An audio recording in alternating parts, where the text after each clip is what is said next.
On va parler des erreurs qui sont faites dans la manière de vivre son Shabbat. Parce que malheureusement, il y en a beaucoup. Je vous rappelle que si vous êtes non-juif, cette vidéo, cet audio n'est pas pour vous. Elle n'est réservée qu'à ceux qui ont accepté la Torah, donc au peuple juif. Sachez que si vous continuez à écouter ce shiur, ce cours, vous serez puni par le ciel directement. Si vous voulez apprendre la Torah, vous devez vous convertir. Voilà, le disclaimer est fini. Donc voilà les choses que je vois le plus souvent et qui sont vraiment faites à l'envers. Toujours parce que les gens pensent le faire de bon sens et que le bon sens et la Kabbalah, c'est souvent deux choses différentes. Alors, on va commencer par comment en fait on doit gérer son vendredi en fait. Voilà. La première des choses déjà, c'est que d'abord il faut comprendre que le Shabbat se prépare toute la semaine. Donc la première des choses, c'est à partir du dimanche matin, on va commencer samedi soir d'abord. Donc quand on finit son samedi soir, son Shabbat soir, Motsai Shabbat, il faut déjà se préparer pour garder une partie de la Neshama Yetera qu'on a reçue, c'est-à-dire cette âme supplémentaire. Il va falloir la conserver jusqu'à mardi, et ensuite à partir de mercredi, commencer à construire en fait le récipient pour recevoir le Nefesh Ruach Neshama supplémentaire qu'on va recevoir le Shabbat d'après. Donc vous verrez dans vos Sidurim, vendredi, Shabbat soir, donc Motsei Shabbat, il y a déjà des textes qui vous disent qu'on veut se préparer et on veut également garder une partie de la Neshama qui va partir. Donc ça c'est après la tfila de Motsei Shabbat, de la fin de Shabbat. Et donc c'est déjà important en fait de continuer en fait de garder un lien pour pouvoir reconstruire facilement et recevoir la Neshama Yetera pour le Shabbat suivant. Donc ça c'est juste après dans vos Sidurim, vous l'avez après, Arani, etc. Voilà, vous avez tout un texte à lire pour justement continuer, pour avoir ce lien donc pour le Shabbat d'après. Echinet Dati, etc. Voilà, vous avez ça dans le Sidour. Si vous avez un problème, vous me le mettez en commentaire. Je vous ferai parvenir les textes. Mais si vous prenez le magnifique Sidour Avodat Hashem que j'aime tellement, il y a énormément de choses qui sont magnifiques et qui sont très très bien, c'est très très bien construit. C'est un très bon Sidour. Ensuite, donc, maintenant il va falloir en fait garder le Nefesh Ruach Neshama qu'on a reçu pendant Shabbat. Et on va le tirer. On va tirer ça chaque jour. Donc, comment on fait cela ? Alors, d'abord, il y a aussi accompagner la Shechina qui s'en va avec la Seuda Revit, la 4e repas après Shabbat. On n'en parle pas dans le Zohar, mais on en parle dans la Kabbalah. Et sachez parce qu'on sait que les 3 repas de Shabbat sont capitaux, dont le 3e, il faut vraiment se forcer pour le 3e repas de Shabbat, celui de la Seuda Shlishit. Alors que Chabad, lui, il dit que non, justement, il ne faut pas se forcer, que Shabbat, c'est un plaisir et qu'il ne faut pas se forcer. Alors que le Kabbalah, c'est le contraire.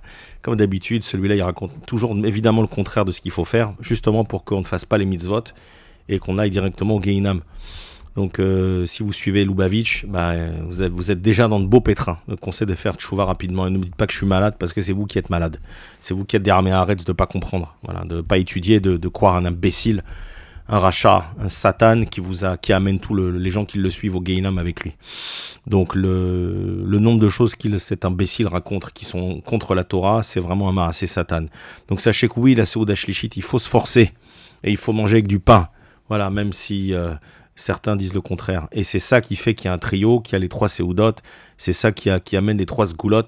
J'en ai déjà parlé, j'en reparlerai pas. Donc en fait, après vous avez la Seuda Revi'it, dont nous parle les Mekoubalim, qu'il faut aussi faire avec du pain. C'est difficile, c'est compliqué, c'est très très compliqué, mais il y a aussi une partie de la Neshama Yetera qui s'en va, Mistaleh Ketrata, qui part maintenant, qu'on va essayer de récupérer en fait. Donc grâce à la Seuda Revit, on va continuer à garder en fait un bout de cette Neshama qui part, supplémentaire, qui est Mein Alamaba, qui est une partie on va dire un goût du monde futur, qu'on va garder avec nous. C'est pour ça que le Shabbat, on a toutes ces choses, on a encore plus de facilité à étudier, les choses rentrent plus facilement, c'est un niveau différent, le corps fonctionne différemment au Shabbat.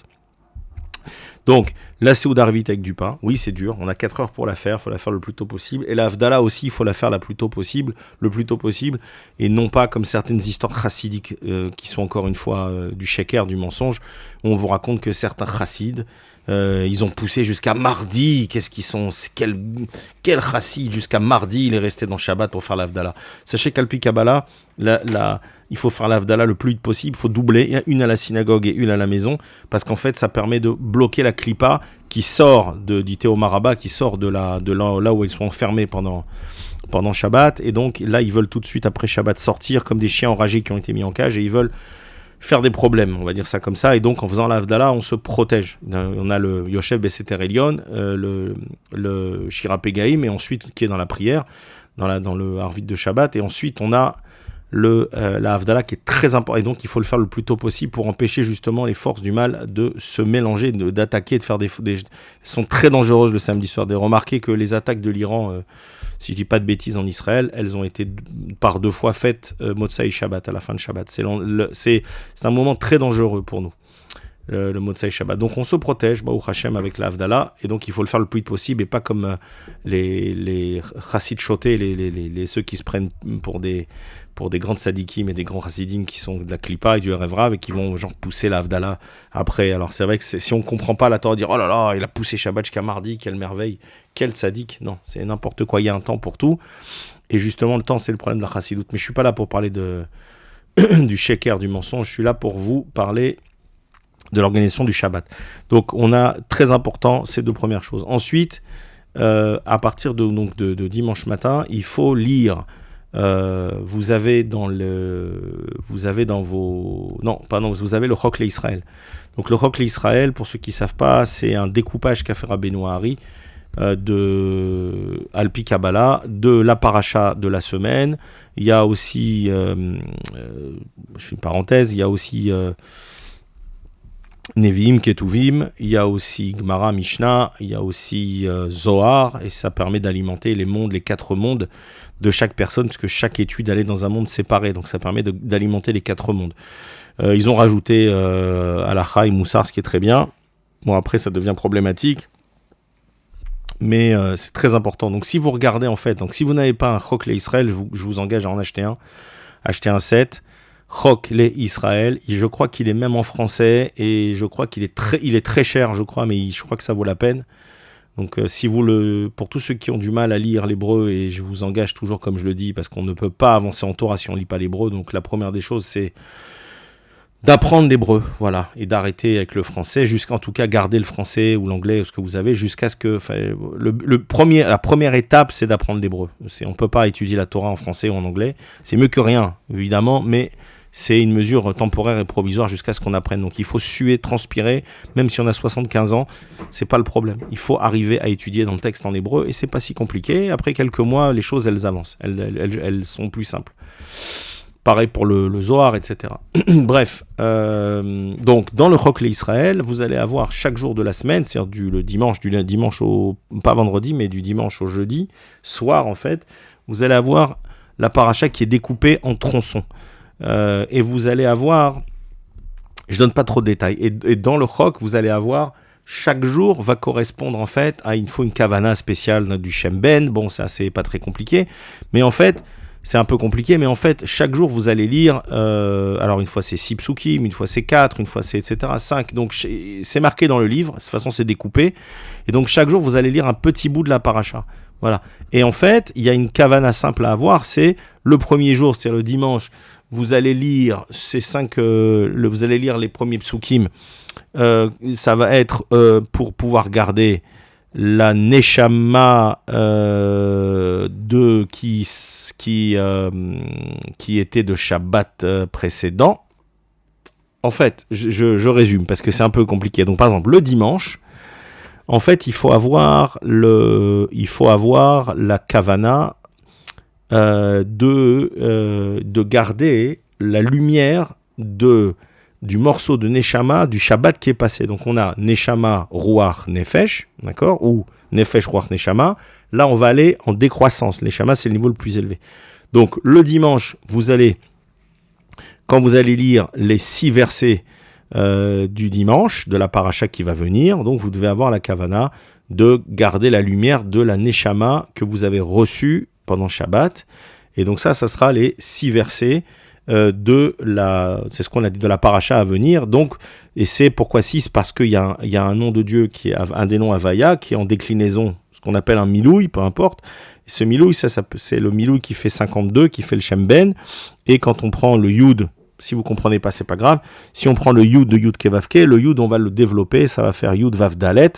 Et donc le Yud, et donc on va prendre la lettre du milieu, et le Yud c'est 6, le Vav pardon c'est 6, donc ça fait 6 psukim. Voilà comment Rabbeinu Hari l'a fait. Alors je vous donne par exemple, maintenant tout ce que je ne le notez pas, mais il faut que vous ayez un set du Chokle Israël pour pouvoir le faire proprement. Et puis de toute façon il faut le lire, donc ça fait partie des choses qu'il faut lire tous les jours, c'est le minimum et c'est extraordinaire, c'est une grande mahala. Ceux qui lisent le Chokle Israël tous les jours, en fonction de ce que vous arrivez à comprendre, vous verrez qu'en un an vous allez avoir une compréhension de la Torah qui est exceptionnelle. En plus, vous allez vous sanctifier et je peux vous dire que c'est une ségoula contre les mauvaises idées. Quand toutes les idées toutes les mauvaises pensées, etc., c'est une ségoula certifiée. En plus de répondre au fait de faire son étude de Torah en journée, le jour, vous verrez que vous allez vous sanctifier énormément à tel point que la matérialité, ça va plus être important. C'est extraordinaire ce qu'a fait Rabbeinu Hari avec le découpage de tous ces différents morceaux de la Torah qu'il faut lire tous les jours. Donc même si ça a été fait au départ pour ceux qui travaillent, donc ceux qui ont un emploi, et c'est bien d'avoir un emploi, c'est même recommandable, si c'est un emploi propre, et donc du coup ça vous permet d'avoir votre demi-heure ou votre heure de Torah tous les jours, le Chokle Israël, et c'est d'un niveau exceptionnel, et je peux vous dire encore une fois, que c'est une ségoula de sainteté, c'est une ségoula pour avancer, pour se sanctifier, et puis en plus pour apprendre. Enfin, je veux dire, le nombre de choses dont les bénéfices sont importants, c'est très important. Donc, par exemple, je prends le mardi maintenant. Donc, le mardi, on va prendre toujours la première lettre du Shem Havaya, c'est le Yud. Et le Yud, on va prendre le Dalet maintenant. Donc, on va prendre le Milouï, en fait, puisqu'en fait, le Yud de Yud Kevavke, le Yud, si on le développe, Yud, ça fait Yud Vav Dalet, ça fait Yud aussi. Et donc, c'est le Milouï, ce qu'on appelle en hébreu le Milouï. Et donc, on a pris le Vav le dimanche, on va prendre le Dalet le lundi. Voilà, j'espère que je me suis pas trompé. Et donc, là, c'est donc 4 versets, parce que Dalet, c'est 4. Et donc, là, vous allez maintenant, donc c'est en fonction du Dalet du Shem Ben, puisque c'est ce nom-là, parce qu'après, en fait, on va remplir le Shem Yud Kevavke, on va le remplir avec, on va le remplir, le Hey de Yudke, on va le remplir, etc. Donc on va remplir toutes les lettres, et en fait, toutes ces lettres-là, la Gematria, c'est 52. Donc le lundi, ça va être le Dalet, et donc ça sera 4 psukim. Et donc ça sera pour pouvoir garder la lumière du rajout de Ruach, donc du deuxième niveau de Neshama que l'on a reçu pendant Shabbat. Et le troisième jour, ça sera donc le Yom Shlishi, ce sera donc le mardi. Et donc là, ça sera le milouï du Hey, donc le milouï de la deuxième lettre, c'est-à-dire dans le Yud K, donc le Hey, la deuxième lettre, donc c'est le deuxième Hey, puisqu'on va faire Hey Hey, voilà pour ceux qui comprennent. Et donc ça fait donc 5 psukim. Et donc ça sera pour pouvoir garder, on a compris, le rajout, pour avoir la lumière du rajout du Nefesh qu'on a reçu le Shabbat précédent. Et donc maintenant, on arrive le Yom Revi'i, le 4e jour, c'est-à-dire mercredi. Et là maintenant, on va préparer à recevoir, à acquérir la lumière du Nefesh, voilà, donc du premier niveau d'âme, du Nefesh Ruach Neshama, qu'on va recevoir Shabbat. Et donc là, on continue dans notre Milouï, on a toujours le Shem Havaya, on a fait le Yud, on a fait le Hey, et maintenant on va faire le Vav, et le Vav, quand Milouï, il y a plusieurs Milouï, mais dans le Milouï, pour arriver à ce Shem Ben de 52, on a Vav. Donc on prend toujours le Milouï, donc la deuxième lettre, à partir de la deuxième lettre, donc c'est Vav, donc c'est 6 versets. Et donc là, ça va nous permettre justement, il faut avoir la kavana, de recevoir la lumière du Nefesh qu'on va recevoir pendant Shabbat. Donc vous voyez que ça se prépare, tout ça, ça arrive pas comme ça. Et ensuite, donc ça sera et toujours ça continue en fait, c'est les 6 versets qui ont continué. Donc on a fait déjà, on a fait les 6 premiers, après on a fait 4, après on a fait 5, et maintenant on fait les 6 versets d'après. Et on va continuer encore le Yom Hamishi, le jeudi, où là maintenant vous avez compris, on continue le Milouï du Shem Havaya. Et là on est dans la dernière lettre, on est dans le Hey. Et donc là c'est encore 5 versets. Et donc jeudi matin, on va lire maintenant ces 5 versets pour pouvoir se préparer à recevoir la lumière du Ruach, du Ruach qu'on va recevoir du Shabbat qui va venir. Et on a ensuite l'El Shishi, on a ensuite on a aussi une lecture jeudi soir, d'accord, pour terminer. c'est celle du Leil Shishi, donc c'est le seul jour en fait où on peut, après, c'est un peu compliqué parce que sachez que normalement on ne lit pas de Torah après la Shkia, après que le soleil se couche, on ne lit pas de Torah, on ne lit pas dans les 24 livres. Donc ni Teilim, ni Ketuvim, Nevim, etc. Tous les 24 livres du Tanakh, on ne les lit pas, sauf jeudi soir, il y a des raisons particulières, et lire ces morceaux-là particuliers. Donc en fait, on va compléter la paracha jeudi soir pour pouvoir recevoir aussi la Neshama qui se prépare. Donc vous voyez que tout ça se prépare. Donc vous aurez ça dans le Chok le Israël. Il y a une application qui existe, qui s'appelle Chok le Israël sur les téléphones. Ceux qui n'ont pas la chance d'avoir un téléphone cachère, je le souhaite à tout le monde, Bezrat Hashem. Et donc ça vous permet aussi de le faire rapidement et donc de préparer en fait à recevoir tous ces niveaux d'âme pour pouvoir être prêt pour Shabbat. Et donc je vous rappelle que le vendredi, donc en fait le jeudi soir on a fait le Miloui complet, on a fait le Shem Havaya complet, et maintenant le vendredi, parce que c'est pas su, je vous le répète pour ceux qui ne savent pas, c'est dans le Shulchan Arour, c'est une obligation, on doit lire la paracha 2 fois chaque pasouk, plus la traduction en targoum en araméen. Donc je laisse de côté, on revient maintenant sur la préparation du Shabbat. Donc on a compris que toute la semaine on se prépare, d'accord. Ensuite, n'oubliez pas, on en reparlera dans un autre peut-être shiur, mais il y a une obligation de rappeler le Shabbat tous les jours. C'est pour ça qu'on a chaque jour on lit le Mizmor, on lit le Teilim qui était lu par les Lévi'im dans le Beth Amikdash en préparation du Shabbat. Donc on dit le jour, le lundi, avant le Shabbat, etc. Donc en fait, il y a une préparation journalière parce que tout est pour le Shabbat, parce que Shabbat c'est le Tikkun. Shabbat représente la destination finale. Tous les jours de la semaine ne sont que des arrêts. Le terminus, c'est Shabbat. Donc en fait, on se prépare que pour le Shabbat. Ce qui est important, c'est Shabbat, c'est d'arriver au Shabbat. Voilà, complet et en arrivant propre au Shabbat. Donc j'arrête avec le Chok le Israël. Parenthèse, Chabad a inventé, comme d'habitude, une autre version, justement pour pas que vous fassiez le Chok le Israël. Donc, puisqu'on a Lubavitch qui est plus intelligent que Rabbeinu Hari, et donc ils ont inventé une mauvaise copie qui s'appelle Dvar Malchut, évidemment. Dvar Malchut, en plus, c'est une redondance. Bon, c'est marqué dans la Megillat Esther, mais en fait, ça veut dire, si on comprend bien ce que ça veut dire qu'en fait, c'est le roi Mashiach qui vous parle. C'est le Dvar de la Malchut, c'est le roi Mashiach qui vous parle et qui vous dit ce qu'il faut faire. Voilà. Donc, même quand disent leurs Beddin de Rechaim, qui ont proclamé en je ne sais pas quelle année que tout le monde devait reconnaître que c'était le prophète et le Mashiach. Non seulement on ne reconnaît pas que c'est un prophète, non seulement on reconnaît évidemment que ce n'est pas le Mashiach, mais on ne reconnaît même pas comme un tzaddik, ni comme un juif, ni comme un quoi que ce soit. C'est un rachat et un Gilgoul de Esav, et un Gilgoul, une réincarnation de JC, de Esav et de toute la racaille. Et c'est voilà. Donc ça, sachez bien que tout ce qu'ils font, c'est pour vous détourner du bon chemin. Donc non, si vous avez un Dvar Malchut, ce torchon, vous pouvez le mettre à la poubelle, même pas à la Gniza. Je vous explique pourquoi, parce que ça a été écrit par des apikorsim. Il y a un grand principe dans la halakha, tout ce qui est écrit par des gens qui sont des apikorsim, et Chabad sont des apikorsim, puisqu'il y a un tas de choses, c'est pas moi qui le dis, il y a même Laura Feldman, un Roche Kollel en Amérique qui l'a dit dans des lettres. Donc c'est su et connu.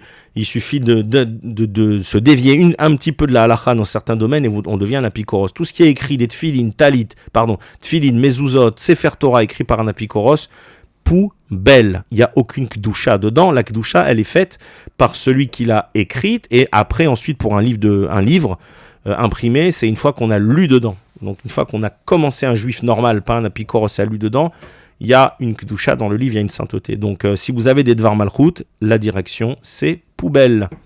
Voilà. Donc le vrai livre, et pas la version du Satan, ça s'appelle le Chok le Israël. Et donc je vous recommande à tous de l'acheter. Et en français, je sais que c'est très très bien. Il est très bien. Je sais qu'il est cher, mais dans ce monde, l'argent, c'est fait pour avancer en Torah et en mitzvot. Donc mettez le prix qu'il faut et vous ferez des économies sur autre chose. Mais mettez le prix parce que j'ai rien à gagner dedans. Mais parce que c'est extraordinaire. Je connais des gens qui l'ont fait plusieurs fois, et de zéro, ils ont un niveau de Torah, Blainara, exceptionnel. Pas comme un Tamit Racham mais ils ont une connaissance des fondamentaux de la Torah, de la Hashkafa, de comment se comporte un juif, etc. Donc vraiment, je peux vous garantir que si vous le faites sérieusement, en un an, vous aurez déjà des connaissances vraiment, des bonnes fondations pour en tant que juif. Et si ensuite vous pouvez faire tous les Mishnayot, ça c'est quelque chose que tout le monde doit faire, parce que la Mishnah c'est la base de toute la halacha et de tout le service divin, et que ça peut se faire assez vite. On peut finir tous les sets de Mishnayot, on peut les finir en un an, et même s'il y a des choses qui sont compliquées, mais il y a plein de livres qui expliquent en français, en anglais, avec les explications, et à raison de, 15-20 minutes par jour, on peut finir tout le set de Mishnah, et là on a quand même une bonne connaissance générale de la Torah, et c'est vraiment très important. Donc voilà comment, je reviens sur mon sujet, désolé. Maintenant, donc jeudi soir, on a fini notre lecture de la paracha, d'accord, en fonction de ce qui a marqué dans le Chok l'Israël, on a terminé. Donc c'est le seul soir où on lit du Mikra, on lit de la Torah écrite, alors qu'il ne faut pas le faire, encore une fois. Hein. Les autres soirs, on ne peut faire de la Torah écrite ou du Teilim, puisque ça fait partie des 24 livres, qu'après Chatzot Laïla, qu'après le minuit juif. Entre le coucher du soleil et le minuit juif, les 24 livres, on ne peut pas les lire, selon la Kabbalah, ça donne des forces à l'ennemi. De même que garder son talit et ses téphilines, pour ceux qui veulent faire les grands chassidim et qui veulent mettre le talit et les téphilines, et qui les gardent après la shkia, après le coucher du soleil, vous donnez des forces à l'ennemi, et vous allez être punis pour ça, et malheureusement ils ne veulent pas entendre, donc chacun s'expose au danger qu'il a créé. Donc, une fois qu'on a fini cela, maintenant comment on prépare son vendredi ? Je parle pas de cuisine et etc. Je vais vous donner quelques éléments, mais voilà comment on prépare son Shabbat, et comment surtout on évite les dérapages et les mauvaises habitudes qui sont malheureusement même diffusées et validées par des rabbins, avec des fracs, avec des tuniques, avec des gabardines, etc. Voilà, donc c'est encore une fois, l'habit ne fait pas le rabbin. Donc, vendredi matin, on essaye de prier tôt. Il y a une mauvaise habitude en Israël, c'est que le jour de sortie, c'est jeudi soir. Donc en fait, les gens sortent jeudi soir tard. Il y en a même qui mangent du tchoulen jeudi soir, ce qui est une bêtise, parce que c'est un plat spécial, qui a une kdusha spéciale, qui a une utilité spéciale pendant Shabbat matin, et on n'a rien à manger ça pendant la semaine. C'est un plat réservé au Shabbat, pour plein de raisons. C'est un des secrets de la chala aussi, c'est lié au secret de la chala, et aussi lié au secret des neshamot, des chachamim, des amorim et des tanaïm. Mais bref, donc sachez que et après du coup vendredi matin ils se lèvent tard et ils vont prier tard. Donc non, vendredi matin comme tous les jours, comme Shabbat dit le Kaf HaChaim, même Shabbat on prie au net, même si Shabbat il y a moins d'utilité par rapport à ce qui se passe dans le ciel, mais prier tard Shabbat c'est aussi une bêtise, et c'est pas le derer, on va l'expliquer. Donc jeudi soir, on se couche aussi normalement, on se lève au Netz, on fait ce qu'on doit faire, on prie. Après le Netz maintenant, on a terminé la tefila au Netz, voilà comment on essaye d'organiser son vendredi. On essaye alors après c'est chacun en fonction de ce qu'il a, de l'environnement qu'il a. Il y a plusieurs choses qu'il faut faire le matin, le vendredi matin. L'homme, il doit faire un minimum de courses le matin. Bon, ou la femme, mais il faut faire des achats le matin, vendredi matin, c'est même dans la halakha. Il y a des raisons, vous pouvez avancer par exemple jeudi soir, mais l'idée c'est de garder des choses à acheter vendredi matin. Pourquoi ? Parce qu'il y a tout ce qui va être fait vendredi matin, et notamment d'acheter pour les courses de Shabbat, et par exemple mettre la table, tout ce qui est fait le matin, ça va permettre à la Shrina de repousser, avec une chalevet shel esh, c'est marqué dans le Zohar, avec comme un lasso de feu, de repousser les forces du mal et de les enfermer dans le Théoma Rabbah, dans les abysses là-bas, et les forces du mal, elles sont enfermées. Donc il y a un nettoyage qui se fait vendredi matin, et qui va permettre à la sainteté de descendre. Donc le grand principe, c'est Surmera Ve'asetov. D'abord, on nettoie le mal, pour que la Kedusha, la sainteté, elle descende. Donc d'abord, on doit aller travailler. En fait, tout ce qu'on va faire pour Shabbat vendredi matin, sachez que passer le balai, la balayette, l'aspirateur, tout ce que vous allez faire vendredi matin, pas jeudi soir, vendredi matin, il faut dire l'Ichvot Shabbat Kodesh. Pourquoi ? Parce que ça aide dans le ciel à repousser, à refouler. Avec l'image, c'est un lasso de feu. Il n'y a pas de lasso de feu, c'est une image. Mais toutes les forces du mal, elles sont repoussées, elles sont enfermées dans le Bina de Klippa, et là-bas, elles sont enfermées, elles ne peuvent plus sortir. Donc, ce que vous allez faire pour Shabbat, vendredi matin, c'est très important jusqu'à la 5e heure, on va l'expliquer. Et donc, ça donne une force à la Shrina pour le faire. Donc, mettre la table, etc., vous avez compris. Hein, même les choses les plus... Même le nettoyage. Dans la mesure où c'est fait l'Irfot Shabbat, c'est ça qui est important. Donc, une partie de course, c'est pour ça que même on voit dans la Gemara qu'il y avait chaque Amora, il avait celui-là il mettait la table, l'autre il faisait le poisson, chacun il a une activité. C'est vrai, le piabchat, c'est de dire voilà, moi aussi je participe au repas du roi, etc. Mais c'est aussi de participer justement à la chasse à l'ennemi pour pouvoir les renvoyer. Donc comprenez que le grand principe de la Torah et de la Kabbalah notamment, c'est que on ne peut pas faire une mitzvah à quelqu'un qui est impur, qui est pas propre. Hein, comme mettre les tefilines dans la rue, comme faire les tefilines sans les tiadaïm, sans faire une mitzvah à quelqu'un qui n'a pas fait les birkat hashachar, sans faire tout ça, c'est pas possible, ça n'est pas possible. Donc d'abord on nettoie, et quand l'espace est propre, quand la personne elle s'est sanctifiée, quand elle a fait teshuva, là on commence à faire des mitzvot. Ça c'est le béaba du béaba que beaucoup de faux rabbanim et faux religieux, du Erev Rav, des Zera Amalek, malheureusement, ils ont justement parce que ça fait l'effet contraire. Donc, quand on fait faire des mitzvot à quelqu'un qui ne sait pas nettoyer, eh bien, ça va dans les forces du mal et on renforce les forces du mal. Donc, comme je l'ai dit, non seulement la mitzvah, elle n'est pas faite, mais en plus, il y a un ishalzé, comme dit le Chida, il recevra une punition là-dessus, sur la soi-disant mitzvah qu'il a faite. Donc, revenons sur Shabbat. Donc, les courses, très important, de faire les courses Shabbat. Évidemment, après, ça va être la femme qui va cuisiner, etc. Shabbat. Et pendant ce temps, l'homme, lui, une fois qu'il a ramené les courses, il va se mettre à faire le Shnei Mikra Vechat Targum. Donc, qu'est-ce que c'est ce Shnei Mikra Vechat Targum ? Il y a des livres très bien faits. Il y a des livres qui sont vendus dans le commerce où vous avez en fait, vous pouvez prendre un chumash si vous n'avez pas, mais en fait, il faut lire 2 fois chaque verset. D'accord ? Vous pouvez, sans les ta'amim, il n'y a pas besoin de faire les cantillations de chant. Vous lisez 2 fois chaque verset et ensuite il y a le verset, le Targum, le Unkelos, où c'est marqué, alors sur le chumash c'est sur le côté, et vous lisez le pasouk, le même en araméen. Donc quand vous avez fini de lire tout cela, ça, pour quelqu'un ça peut prendre, alors ça dépend des parachiotes, mais ça va prendre entre 25 minutes pour tout de Sefer Dvarim. Ça peut prendre jusqu'à 1 heure, parfois plus, quand il y a 2 parachiotes. Mais ça, c'est des choses kabbalistiques très importantes qui vont permettre de recevoir la Neshama Yetera, et notamment de repousser les forces du mal. Puisqu'en fait, vous comprenez que le Shabbat qui est la Kedusha ne peut pas descendre tant que les forces du mal n'ont pas été repoussées. Que ce soit à votre niveau personnel, c'est-à-dire dans votre Olam à vous, dans votre Nefesh Ruach Neshama Chaya Echida personnel, que ce soit dans votre maison, d'accord, et que ça soit au niveau du peuple juif. Donc tout ça, c'est des choses qu'on ne peut pas. Shabbat, c'est pas j'arrive chez ma mère et je vais manger un couscous en voiture. Ça n'existe pas, d'accord. Il vaut mieux dormir tout le Shabbat, prendre un cachet et dormir 25 heures que de faire quoi que ce soit d'autre si on ne le fait pas dans la Kedusha. Et je suis très sérieux. Donc aller manger un couscous Shabbat chez mamie, en prenant la voiture, c'est zéro, c'est pas zéro, c'est un carrette. D'accord, c'est des punitions très graves. Voilà. Shabbat, c'est pas un couscous boulette en famille. Je le répéterai jamais assez.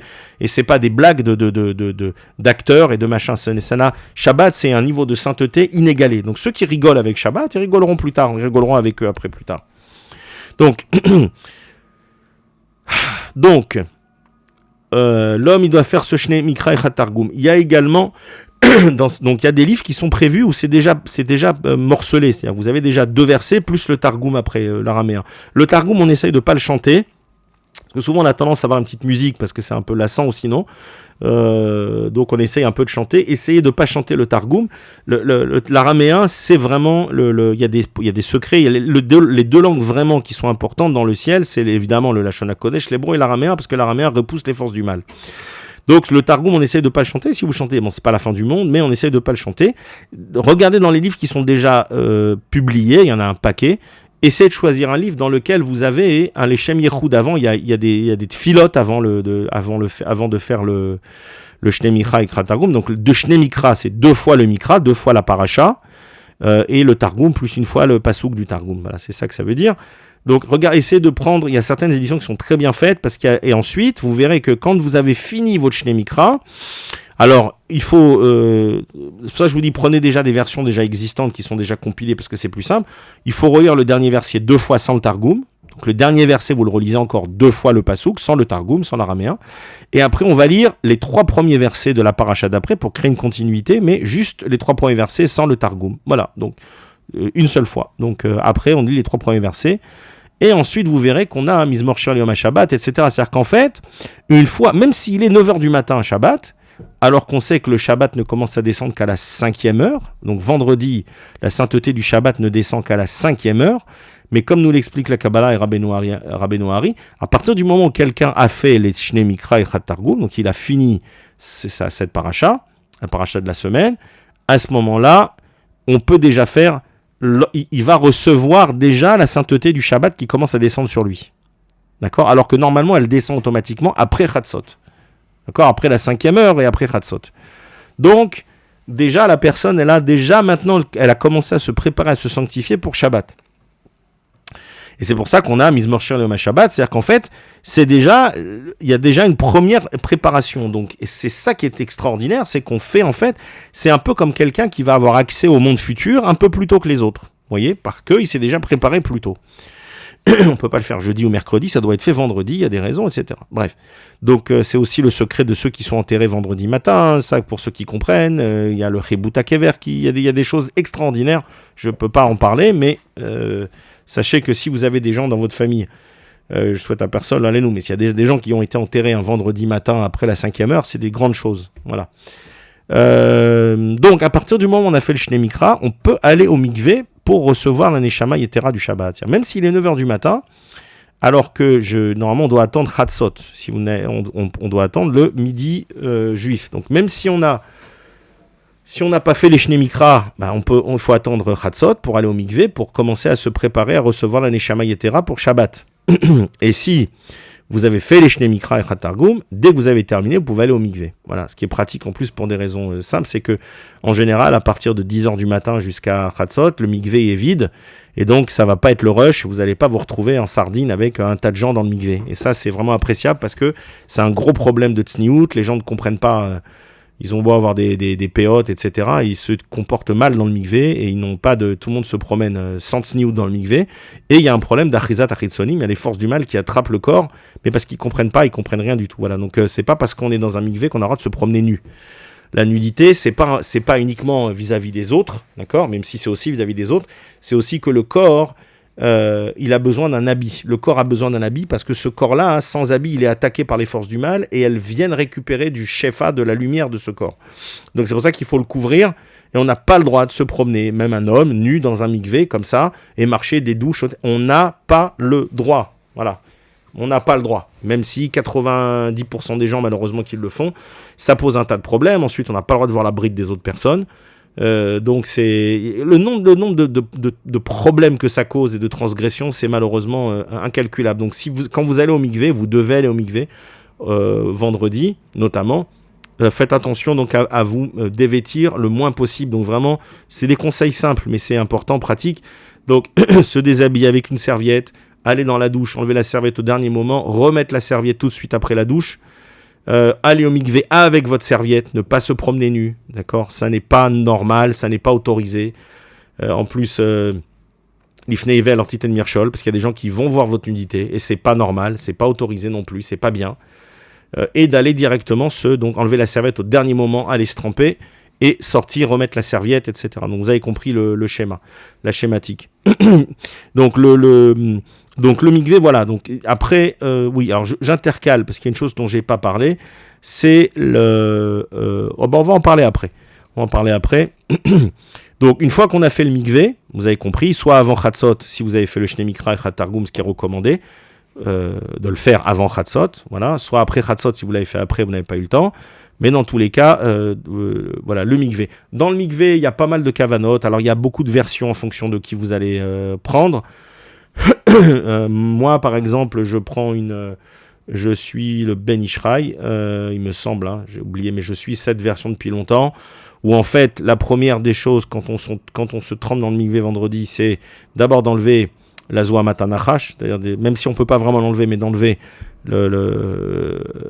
l'impureté globale, on va dire, qui vient de la faute d'Adam, même si on ne peut pas vraiment l'enlever. Ensuite, on enlève les big de chol, on enlève les habits de chol, c'est-à-dire en fait tous les niveaux qu'on a reçus spirituels, mais qui sont liés à la semaine. Ensuite, on fait une teshuva sur les 4 mondes, donc on se trempe à chaque fois. On fait une teshuva sur les 4 mondes, c'est-à-dire Asiya, ensuite Yetzira, Bria, Atzilut, les 4 mondes. Et on demande pardon pour tout ce qu'on a abîmé dans chaque monde pendant la semaine. Ensuite, là, on fait une autre tvila, on se trempe encore une fois pour les Kasher et Kol HaOlamot, pour connecter tous les mondes maintenant ensemble, pour créer l'unité des mondes, c'est très important. Et ensuite, pour recevoir maintenant les Big de Kodesh, pour recevoir l'habit du Shabbat, c'est-à-dire pour recevoir le Nefesh Ruach Neshama de Shabbat qu'on va recevoir. Et puis l'Irvot Shabbat, on peut faire un en fonction pour l'honneur de Shabbat. Il y a d'autres versions, donc c'est encore une fois, tout est bon, hein, à partir du moment où les sources sont bonnes, que ça soit, peu importe, il n'y a pas de... Voilà, le minimum c'est se tremper une fois. À partir du moment où vous êtes trempé, vous avez, je pense, vous êtes acquitté vraiment de cette mitzvah magnifique du mikvé, où on a la kavana, on va à un niveau très élevé qui s'appelle la bina, on sort une bria chadasha, on sort une nouvelle création, on reçoit une nouvelle neshama, enfin c'est quelque chose d'extraordinaire, ce que le mikvé fait en 10 secondes, je ne sais pas si 10 heures d'études de Torah continuent pour arriver à faire le même effet. Pas moi qui le dis, c'est les Mekoubalim. Donc voilà, donc à partir de là, on a fait ça. On a fait son mikvé, on va se préparer maintenant à prier la prière de Mincha Gedola. Voilà. Donc la grande bêtise qui est faite partout, hein, probablement même dans votre synagogue. Et c'est parce que, pour plein de raisons pratiques en fait, parce que les gens, ils ont adapté la Torah à leur réalité plutôt qu'essayer d'adapter leur réalité à la Torah. Je dis pas que c'est toujours évident, mais dans la mesure où vous avez le choix, essayez de le faire comme je vais vous expliquer.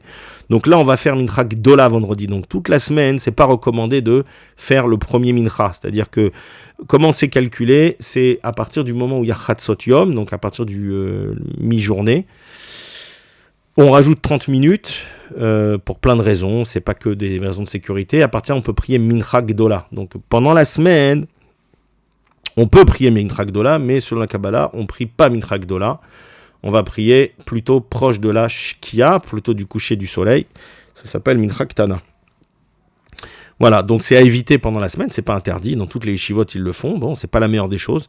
Maintenant, il y a des Mekoubalim qui nous expliquent qu'il y a aussi 2 formes de Erev Rav, le petit Erev Rav et le grand, donc ça c'est le Mincha Gdola, c'est pour lutter contre le petit Erev Rav qui se réveille à la 6e heure et demie, comme à l'époque du Hegel, hein, puisque ça s'est fait à la 6e heure et demie, le Hegel de la journée. Et quand le din, le jugement devient très fort à la fin de la journée, proche du coucher du soleil, là, c'est là le meilleur moment en fait pour aller nettoyer tout ou adoucir le jugement qui s'est renforcé pendant la journée. Donc pendant la semaine, on essaye de prier plutôt en fin de journée, proche, on va dire 20 minutes, c'est l'habitude, 20-25 minutes avant le coucher du soleil. Voilà, mais vendredi, on va prier Mincha Gedola. Je vous ai expliqué pourquoi on va prier.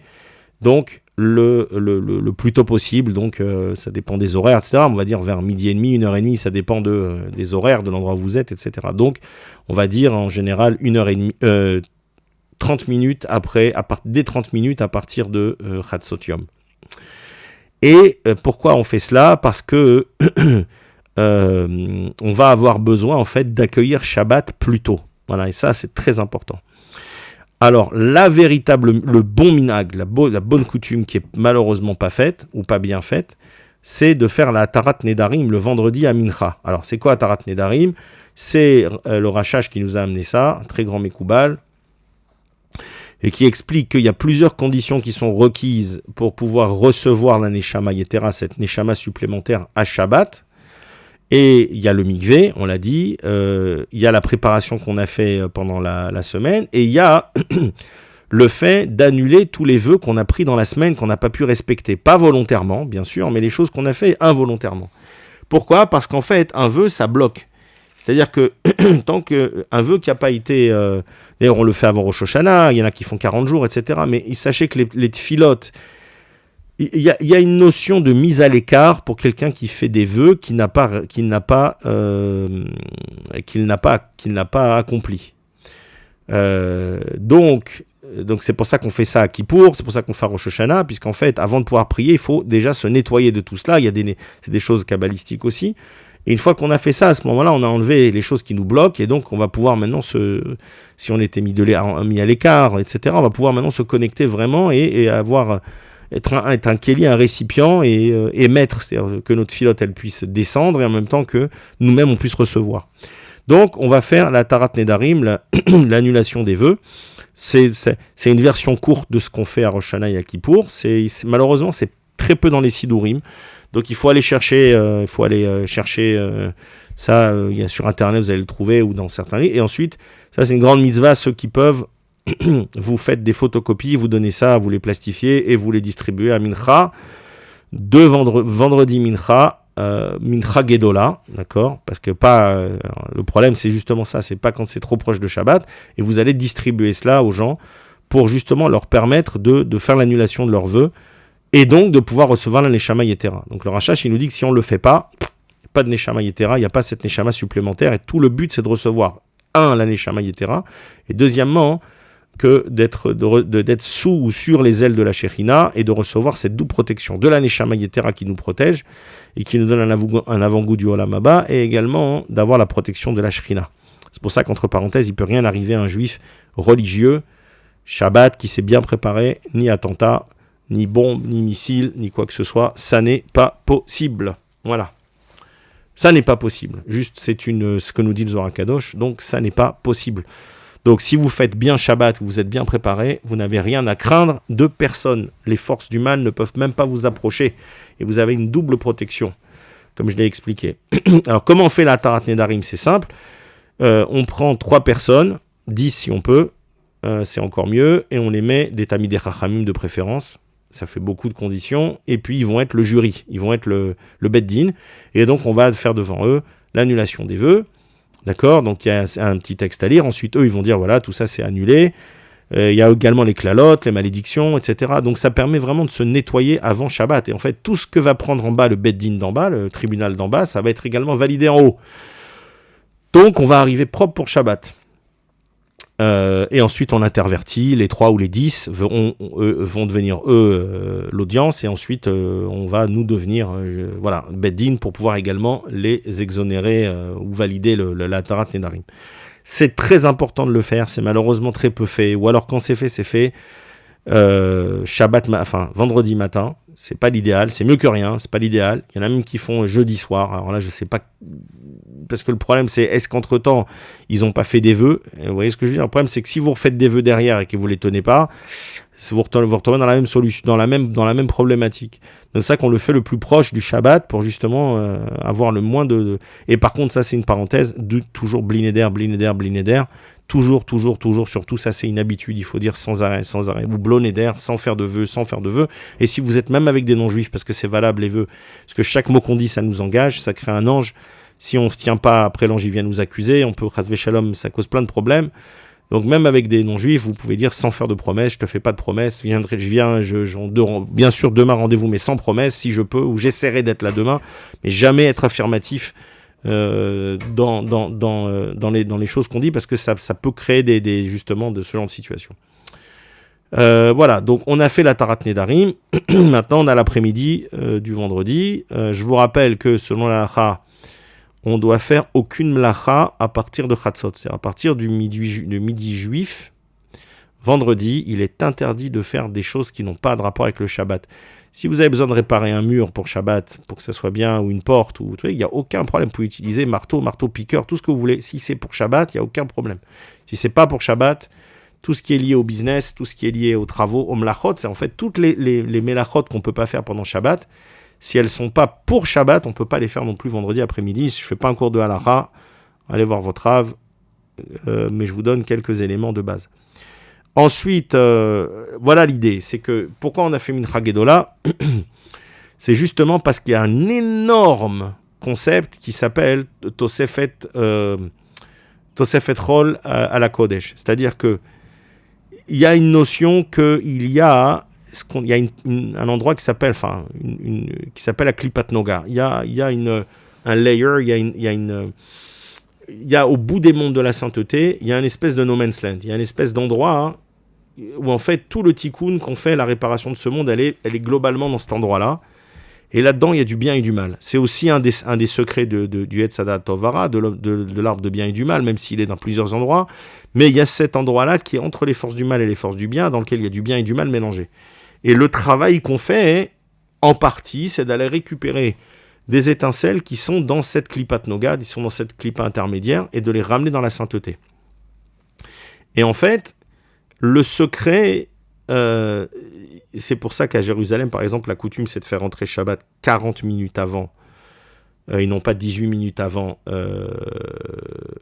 la Shkia, le coucher du soleil. Donc vous verrez que l'allumage de vos bougies de Shabbat, c'est en général 18 minutes avant.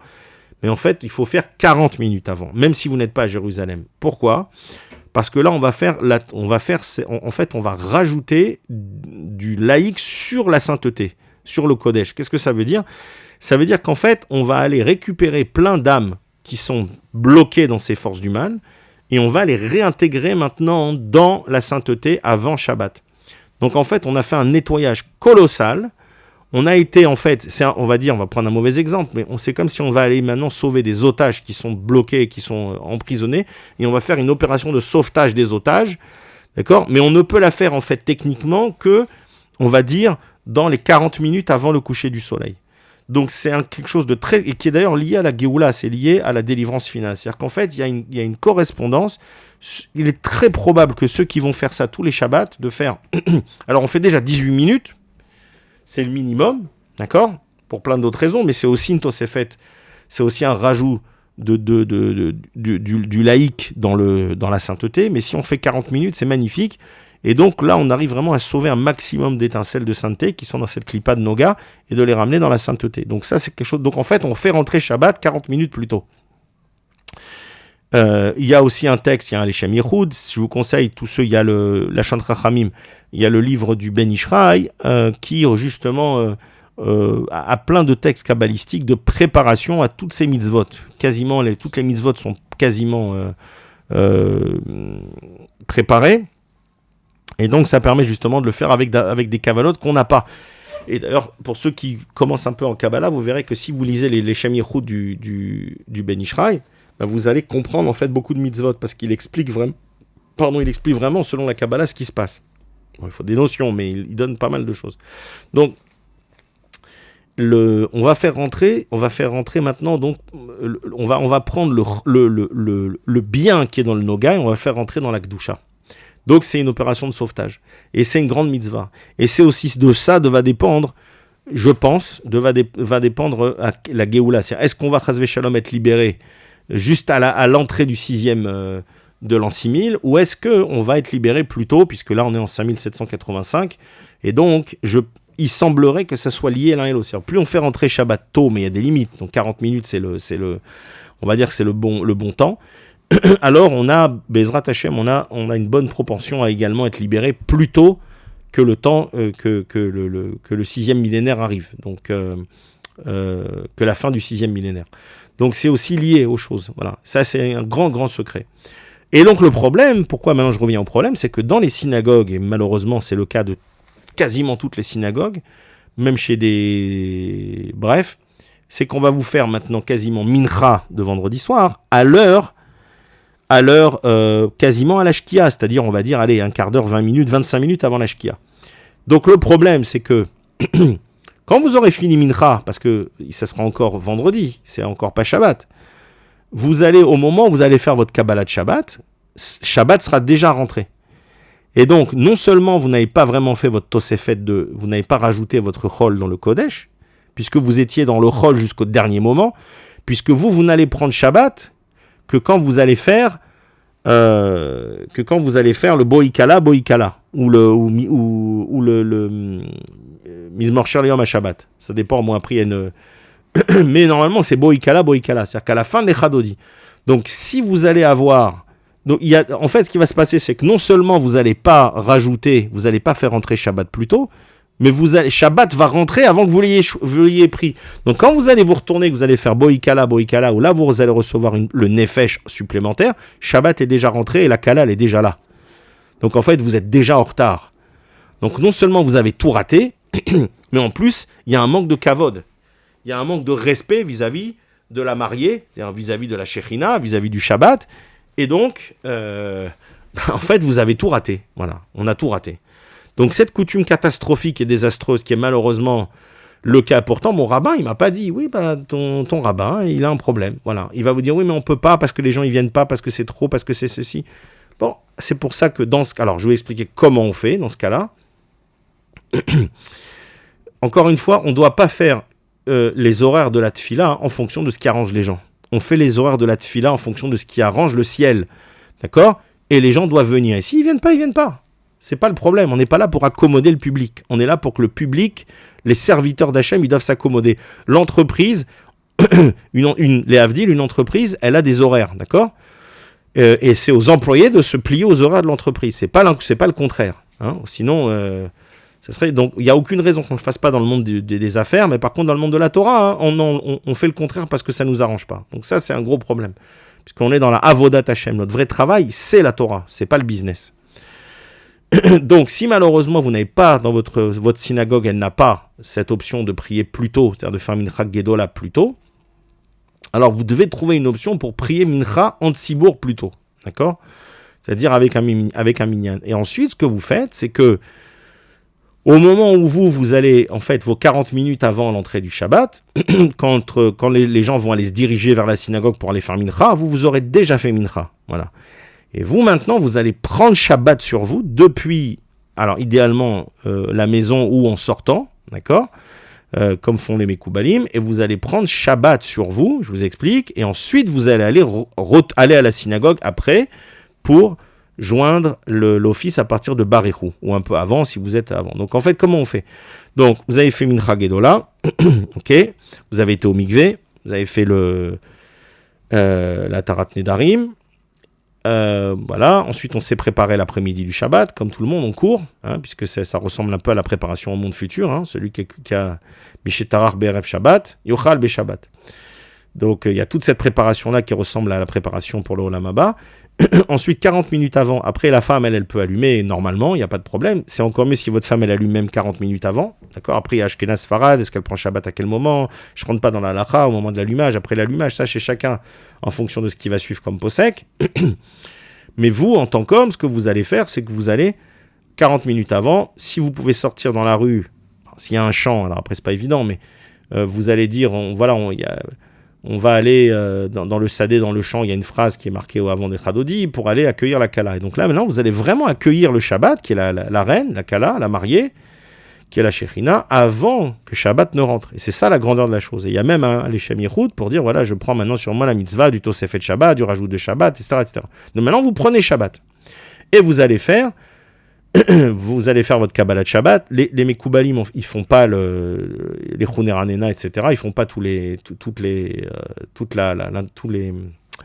la Kabbalah de Shabbat. On commence directement avec Avou Hashem, etc. Et ensuite, quand on va faire Boikala, d'accord, qui va être, on va dire 35 minutes avant Shabbat, ou 40 minutes, ou 30 minutes, on va accepter Shabbat. Et donc, on a accepté Shabbat bien avant que Shabbat ne rentre.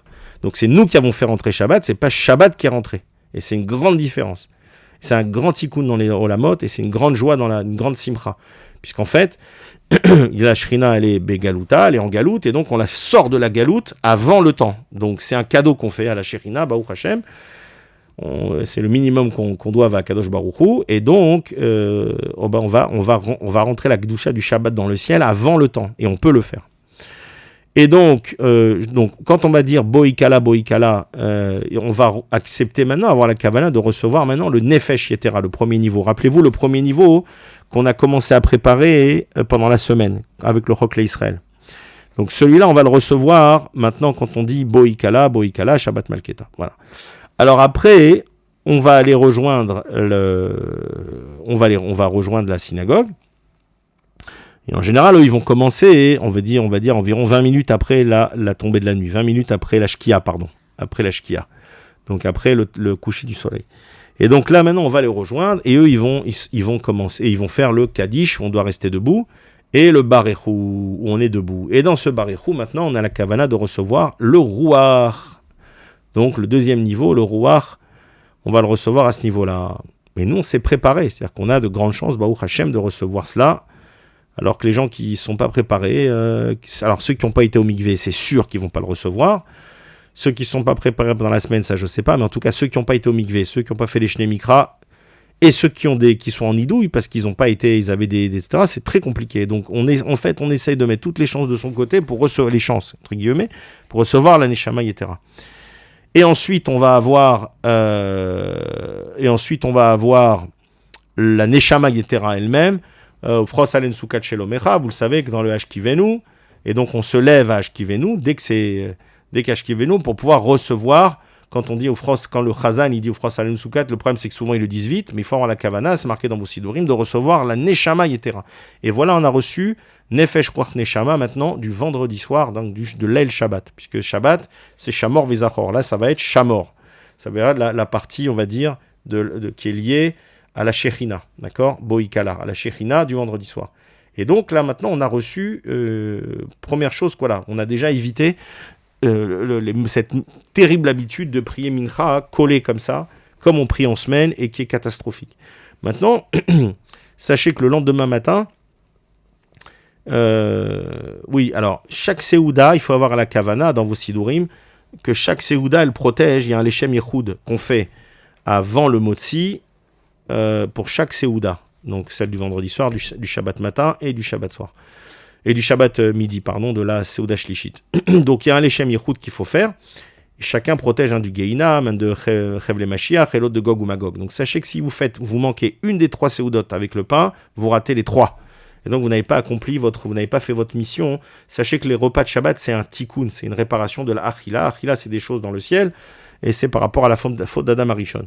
Et notamment d'autres choses qui ont été faites dans les générations précédentes. Donc c'est très important de manger le kazaïd de pain à chaque fois pour les 3 Seudot. Et surtout, vous faites les Shem Yichud pour qu'il y ait une kavana. Donc ça, c'est la Seuda de Yitzhak, Seuda de Avraham le matin, Seuda de Yaakov, Seuda Shlishit. Chacun protège d'une chose, c'est marqué dans vos Sidurim. D'accord. Maintenant, si vous voulez, il y a une autre partie de Neshama qui va arriver Shabbat matin. Donc, si la personne elle a fait la mitzvah du Tashmish vendredi soir, après Chatzot, d'accord, avec sa femme, c'est obligatoire d'aller au mikvé Shabbat matin, avant la tfila. Il n'y a pas photo, il n'y a aucune autorisation de prier sans avoir été au mikvé. Étudier la Torah, c'est autre chose, la Kabbalah, non. Mais étudier la Torah sans mikvé, c'est avec le kéri, apparemment, c'est autorisé. La tfila, ça ne l'est pas. Et si le chazan n'a pas, le shaliar tzibour, l'officiant, n'a pas été au mikvé Shabbat matin et qu'il a été avec sa femme, la tfila ne sert à rien. Alors, elle ne monte pas. Peut-être qu'on s'est acquitté de son obligation. Par contre, qu'est-ce qu'elle a fait dans le ciel ? Rien. Voilà. Ça, c'est pas moi qui le dis. C'est Rabbi Yitzhak Mimarvesh, dans les Shelot Utshuvot Minashamayim. Donc, mais maintenant, même si la personne n'a pas été avec sa femme, il n'y a pas eu de tashmish le vendredi soir, Shabbat matin, pour recevoir la Neshama Yetera, la nouvelle Neshama du Shabbat, celle de Zachor, Shamor ve Zachor, il doit aller au mikvé. Donc, Shabbat matin, même il nous dit le Kaf HaChaim, on doit prier tôt, voilà, honnête, il dit le Kaf HaChaim Sofer. On peut prier un petit peu plus tard, mais pas à 10h, pas à 9h, pas à 11h, pas à midi, pas, voilà. Il y a le plus tôt possible. Et ceux qui ont un Chabad qui prie à 10h ou 10h30, restez chez vous et priez à la maison. Si vous n'avez aucune option, restez en Yachid. De toute façon, Chabad, c'est pire qu'une église. Et donc, on n'a aucune autorisation d'aller prier dans une église. Et Chabad, c'est pire qu'une église. Donc, c'est pas j'ai que Chabad. Non, Chabad, c'est pire qu'un temple réforme conservateur. Une église, c'est interdit de mettre les pieds dans cette avoda zara. Donc si vous n'avez Chabad, vous priez chez vous jusqu'à ce que vous déménagiez le plus vite possible dans une communauté digne de ce nom. Donc on va au mikvé, Shabbat matin tôt, ensuite on prie au Netz, Shabbat matin aussi. Et là on va recevoir 3 niveaux de la Neshama. Un qui va être le premier niveau qu'on reçoit dans Nishmat, quand on dit Nishmat Kol Chai, on reçoit le Nefesh. Après, juste au moment où on commence la Hamida Chaharit, Hashem Sefatay, on reçoit le Ruach. Et ensuite, dans le Keter de Moussaf, quand on dit Aye, là on reçoit la Neshama Yetera du Shabbat. Voilà, c'est pour ça qu'il y a... en fait, Shabbat, c'est un, mais c'est deux. C'est-à-dire vous avez la veille qui correspond à Shamor et le lendemain qui correspond à Zachor. C'est-à-dire c'est la Kodesh Baruch Shrinte. Donc ceux qui comprennent. Donc par exemple quand on dit le peuple juif, si on garde 2 Shabbatot, on sera délivré, il y aura la Géoula. En fait le Zohar il dit un seul Shabbat, parce qu'en fait un Shabbat c'est 2, c'est la partie Shamor et la partie Zachor, la partie Shrinte et la partie Kodesh Baruch. C'est 2 parties. Donc en fait un seul Shabbat, si tout le monde suit un seul Shabbat, respecte, on sera délivré. Bezrat Hashem. Il n'y a pas besoin de 2 Shabbats consécutifs selon le Zohar. Donc, alors, on continue, parce que j'ai pas fini, je sais que c'est long, mais au moins c'est clair. Donc, ensuite, même si c'est pas très clair, parce que par exemple, le Ben Ishra, il n'en parle pas, mais il y a une notion de prier Mincha Gedola à Shabbat. Donc, je reviens en arrière. On a fini la Tfila Shabbat matin, vers 7h, 7h30, 8h, ça dépend, des horaires, 8h, ça dépend de là où on est, de l'été, l'hiver. Et là, il y en a qui disent qu'il faut étudier plusieurs heures de Torah avant de faire le repas.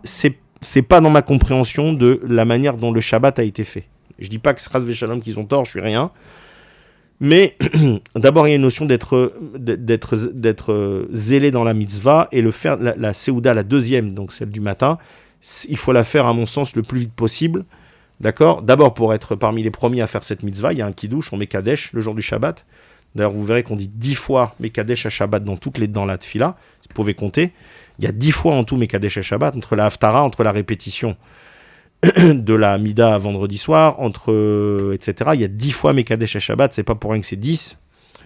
Et donc, il faut arriver à compléter ces 10, en fait, le plus vite possible pour pouvoir recevoir la lumière la plus importante, qui est la lumière de Rahavad et Rahavin, de Zeranpin qui descend, etc. Bon, c'est une lumière qui arrive après Minchat Shabbat qu'on ne reçoit jamais dans l'année, que après Minchat Shabbat et après la Seouda de Mincha. Et je vais expliquer. Donc l'idée en fait c'est de faire la Seouda le matin le plus vite possible. Donc si vous arrivez à la maison à 8h30, 8h, 8h30, il faut faire la Seouda le plus tôt possible. Bon, après il ne faut pas que ce soit des problèmes de Shalom Bayit, d'accord, mais si votre femme vous lui expliquez et qu'elle comprend, ça sera une grande mahala d'arriver à faire la Seouda du matin avec le Tchoulend, la Tfina, ce que vous avez, de le faire avec ce plat chaud qui est très important, qui a des vertus, on va dire, pour nettoyer la maison au niveau spirituel, etc. C'est des choses très très importantes. C'est pas juste un plat chaud comme ça, puisque vous le retrouvez dans toutes les là où il y a des juifs, vous retrouvez le plat chaud, c'est marqué dans la Gemara, le Chamin, etc. Donc il y a des choses spirituelles avec ce plat chaud Shabbat. Et c'est pour ça que, par exemple, les Tzedokim, eux, ils étaient contre. Parce que justement, quand ils sont jamais contre pour rien.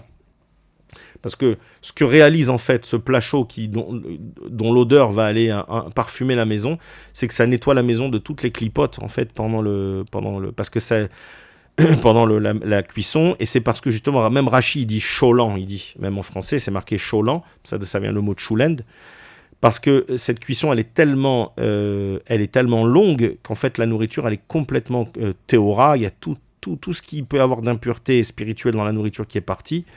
Et donc, en même temps, l'odeur, elle va aller nettoyer la maison. Il y a des histoires extraordinaires sur le peu importe le tchoulen, la dafina, peu importe ce que c'est, en fait. À partir du moment où c'est un plat chaud, qui a cuisiné comme ça pendant 15, 16, 17 heures, c'est ça le but. Donc, c'est un truc qu'il faut vraiment faire. Il faut pas lésiner là-dessus le Shabbat matin.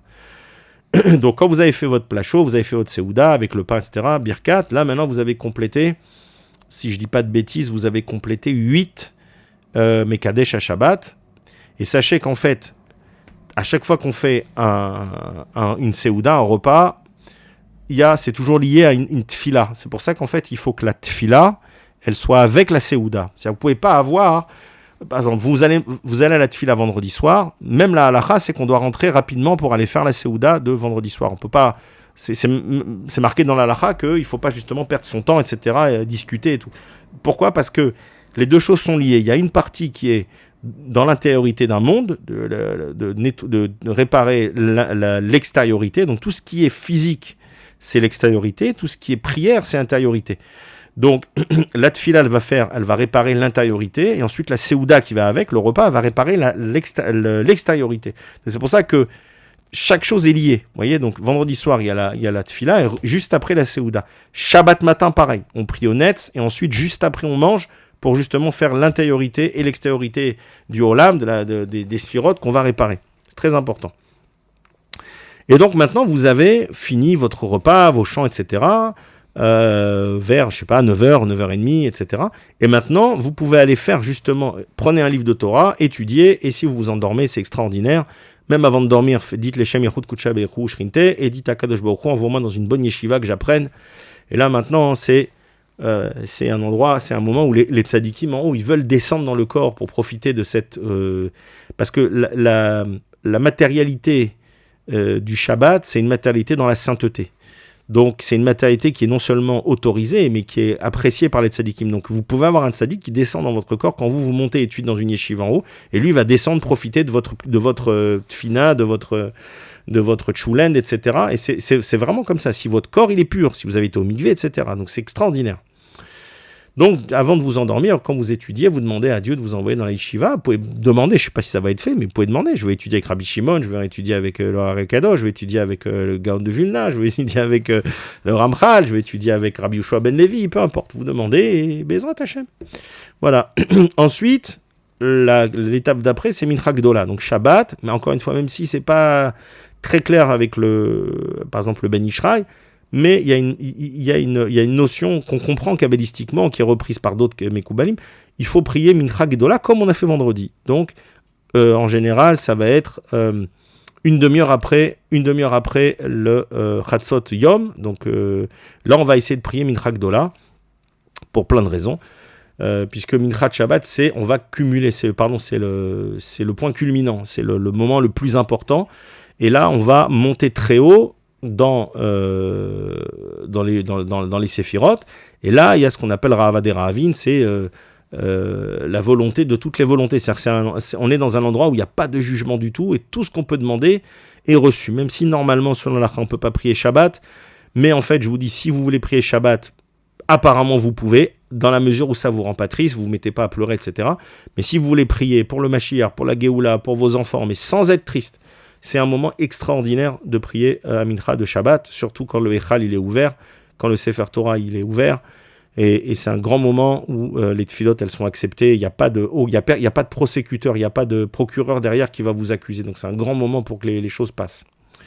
Voilà, même si encore une fois la halakha on n'a pas le droit, mais je vous dis, j'ai d'autres sources, Baruch Hashem. Encore une fois, le but c'est de ne pas tomber dans le Yagon Ve'anacha, dans la tristesse, dans les mauvaises choses, ça c'est la klipa, donc on ne ramène pas la klipa dans Shabbat.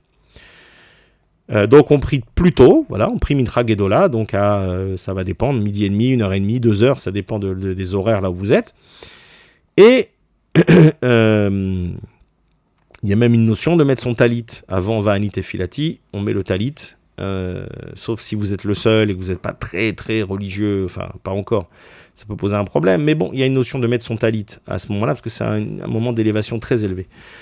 Et en fait, on va faire les 2 Mekadesh à Shabbat dans la Hamida, et donc ça y est, on a complété les 10. Donc vous avez compris que maintenant, on a complété l'intériorité. On a fait le tikkun de la pnimiyut, de l'intériorité, et on est complet, on a fait 10 Mekadesh à Shabbat, et on a fini Mincha, et qu'est-ce qu'on fait maintenant, on a compris? On va juxtaposer tout de suite la Seouda pour faire le tikkun de l'extériorité, pardon. Et donc d'où l'intérêt maintenant de faire votre Seouda Shlishit juste après Mincha. Donc il va être 1h30, 2h. Il y a certains Mekoubalim qui disent jusqu'à 1h après la Tfila, ça va encore. Et donc du coup, que ça soit été ou hiver, on va dire que vers 2h, 2h30, vous avez terminé maintenant la totalité du tikkun et la totalité. En fait, vous avez c'est un très mauvais exemple. Vous avez appuyé sur tous les boutons, voilà, c'est Shabbat, donc c'était juste un mauvais exemple. Mais en fait, tout est préparé maintenant, tout est réparé, et donc maintenant vous allez pouvoir recevoir une lumière qui est extraordinaire, et vous allez être exposé maintenant à cette lumière toute l'après-midi. Donc si vous avez fini à 2h30 votre repas, votre Seouda Shlishit, avec du pain, comme d'habitude, je vous ai expliqué, maintenant vous allez avoir plusieurs heures pour recevoir cette lumière. Et toute l'étude de Torah que vous allez faire maintenant, c'est cette étude-là qui va compter x 1000. C'est cette étude-là qui va compter x 18 000 selon certains. Donc chaque heure de Torah, c'est 1000 fois. Et c'est cette heure-là, parce que maintenant, il y a un niveau on reçoit une lumière qui est vitale. C'est cette lumière qui va faire que vous ayez envie de vous lever à Khatsot la nuit pendant la semaine. C'est cette lumière qui va vous donner envie d'aller prier au Netz tous les jours. C'est cette lumière qui va vous donner envie d'étudier la Torah. C'est cette lumière qui va vous aider à voir le bien et le mal, de séparer le Erev Rav de la Kedusha. C'est cette lumière qui va vous aider à ce que Dieu vous aide vraiment, que vous ayez une Ashgara pratique dans tout ce que vous faisiez, dans tout ce que vous allez faire. C'est cette lumière-là du Shabbat qui est que vous allez recevoir maintenant, c'est le niveau le plus élevé, et c'est ça qui va être le Mékor, c'est ça qui va vous permettre de vraiment d'être le Mékor de la bracha, qui va être la source de toute la bracha de la semaine.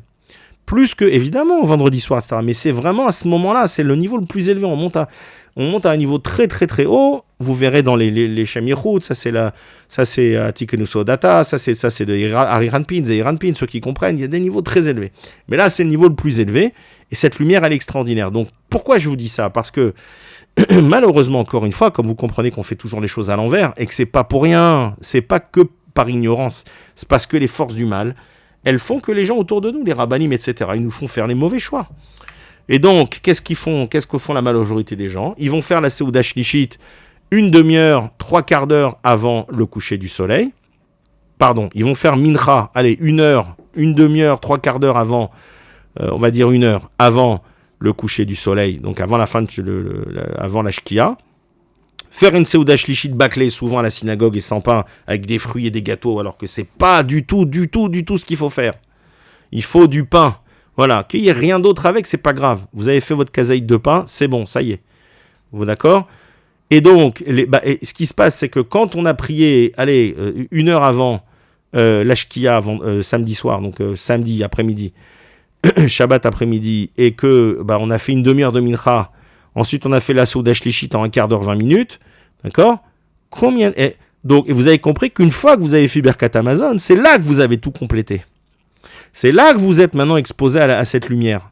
Et en général, ce qui se passe, les gens font Birkat et tout de suite, ils font Arvit. Donc en fait, vous n'avez même pas été exposé à cette lumière extraordinaire qui a été faite pour vous. Elle a été préparée pour vous dans des niveaux très élevés. Ça monte jusqu'à Arichanpin, jusqu'à Keter, des choses très élevées. Et donc c'est fait exprès. Sachez que c'est fait exprès. Ce n'est pas que... Encore une fois, ce n'est pas que de la méconnaissance, c'est fait exprès, c'est des plans du Satan. Moins on est exposé à la Kedusha, il y a cette lumière de Mincha de Shabbat, d'accord ? Et moins on va être performant dans la semaine, moins on va être dans la Kedusha. Vous comprenez ? Donc, Mincha Gdola Shabbat après-midi aussi, d'accord ? S'il n'y a pas de Mincha Gdola, débrouillez-vous pour organiser un Mincha autour de vous. Après, avec Sefer Torah, bien sûr. Et s'il n'y a pas dans l'endroit où vous êtes, c'est que vous n'êtes pas dans la bonne ville. C'est que vous n'êtes pas dans le bon pays. Si là où vous êtes, il n'y a pas de mikvé, il n'y a pas de Mincha Gdola Shabbat, c'est que vous n'êtes pas dans le bon endroit. C'est qu'il faut bouger. Le Rambam, il nous l'explique, vous devez bouger. L'intérêt de le but de toute l'existence ici, c'est la Torah, c'est pas le business. Le business, Hachem, il met farnès partout. Dieu, il vous donnera la parnassa là où vous êtes. Mais vous devez être dans un endroit où il y a où vous avez un mikvé, à côté de la maison. C'est comme ça qu'on déménage, d'ailleurs, on choisit un endroit où il y a un mikvé, où il y a des communautés qui sont des gens religieux, où vous aurez un Mincha Gdola, à Shabbat. C'est obligatoire. C'est des gens... Moi, quand je dois bouger, c'est des choses que je vérifie avant. Je vérifie qu'il y a au moins un ou deux mikvés. Quand les horaires des mikvés, je vérifie est-ce qu'il y a Mincha Gdola Shabbat, est-ce qu'il y a Netz, est-ce qu'il y a au moins une ou deux synagogues minimum où il y a un Netz, où il y a un Vatikin le matin, et Shabbat aussi. Voilà, s'il n'y a pas, je ne bouge pas. C'est comme ça. Voilà. Donc, pour terminer, et donc, vous allez pouvoir, si vous avez fait maintenant tel que je vous l'ai expliqué, non seulement vous aurez de la place pour la Seouda Shlishit, parce que comme vous aurez mangé tôt le matin, votre Seouda, la deuxième Seouda, eh bien, la Shlishit, quand vous la ferez vers 2 ou 3 heures, vous aurez de la place pour manger, donc vous pourrez le faire avec appétit, même si c'est un peu difficile, d'accord ? Et encore une fois, comme vous aurez peut-être fini de manger à 3 heures, si Shabbat termine vers 7 heures ou 8 heures, il y a encore la possibilité de faire une Seouda Révi'it plus légère, d'accord, mais avec du pain, parce que vous avez plus d'espace, voilà, entre chaque Seouda, et c'est comme ça que les choses, elles ont été pensées par Akadosh Baruch Hu. C'est sûr, voilà, c'est pas comme on fait maintenant, tout ça, c'est l'inverse de ce qu'il faut faire. Sachez-le. Et ensuite, donc quand on a... Arvit, on se retrouve tous pour Arvit de Motsai Shabbat, et on revient au début de notre cours, de notre shiur, et c'est au moment où on fait Arvit, où après vous avez ce Lechem Yichud, et vous avez ces textes après, Arenim Galedati, etc., qu'on va demander à Hachem de nous laisser maintenant une empreinte de tout ce qu'on a reçu pendant Shabbat, d'accord, et notamment dans toutes les séoudotes qu'on va faire pendant la semaine, qui est une partie de la Kedusha des séoudotes qu'on a fait pendant Shabbat. Donc en fait, il y a un Reshimo qui est une forme d'empreinte qui reste et qui va nous accompagner pendant toute la semaine. Et là, on revient au début du cours, où maintenant on comprend comment chaque jour on va se préparer en faisant le Chok l'Israël, pour pouvoir garder une partie jusqu'à mardi de Neshama, Ruach et Nefesh, et ensuite de se préparer à Nefesh, Ruach, Neshama, etc.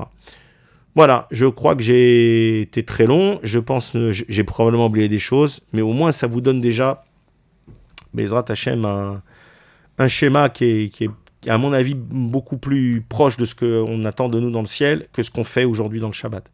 Et peut-être je rajoute 2-3 choses qui sont très importantes sur le Shabbat, parce qu'on pourra en parler longtemps, mais évidemment qu'il faut apprendre à la Chod Shabbat, ça c'est une évidence. Mais sachez qu'il y a une chose qui n'est pas su du tout, c'est que Shabbat, c'est 3 choses. C'est la bouche, la main et le pied. Qu'est-ce que ça veut dire ?